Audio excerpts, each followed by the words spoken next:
Film fair award से कंगना रनौत का नाम हुआ वापस तो भड़क गई एक्ट्रेस कानूनी लड़ाई लड़ने के लिए है तैयार। अक्सर अपने तीखे अंदाज के लिए जानी जाने वाली बॉलीवुड एक्ट्रेस कंगना रनौत एक बार फिर अपने तीखे तेवर के चलते सुर्खियों में है। दरअसल हाल ही में कंगना रनौत को बॉलीवुड के सबसे बड़े अवार्ड्स में से एक फिल्म फेयर के लिए बेस्ट एक्ट्रेस की कैटेगरी के लिए चुना गया था। ये नॉमिनेशन कंगना की फिल्म थलाइवा के लिए था।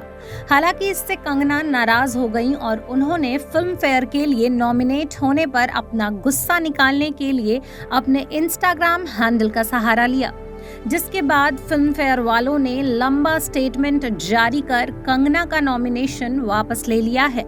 आपको बता दें कि कंगना रनौत ने झूठे और बेबुनियाद आरोप लगाते हुए फिल्म फेयर अवार्ड देने वाली मैगजीन पर मुकदमा करने का फैसला किया है।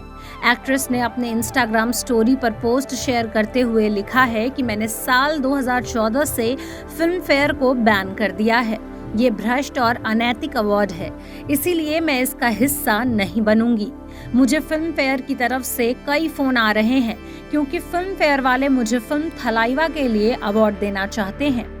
आगे कंगना ने लिखा कि मैं हैरान हूं कि फिल्म फेयर वाले मुझे नॉमिनेट कर रहे हैं, लेकिन मैं किसी भ्रष्ट और अनैतिक अवार्ड का हिस्सा नहीं बनना चाहती हूं। यह मेरी गरिमा के खिलाफ है, इसीलिए मैंने फिल्म फेयर पर मुकदमा करने का फैसला लिया है। आपको बता दें कि 67वें फिल्म फेयर अवार्ड शो 2022 में कंगना रनौत के नाम को अवार्ड के लिए चुना गया था, जिसकी जानकारी मिलने के बाद कंगना रनौत ने अपने इंस्टाग्राम हैंडल पर ये पोस्ट शेयर किया है।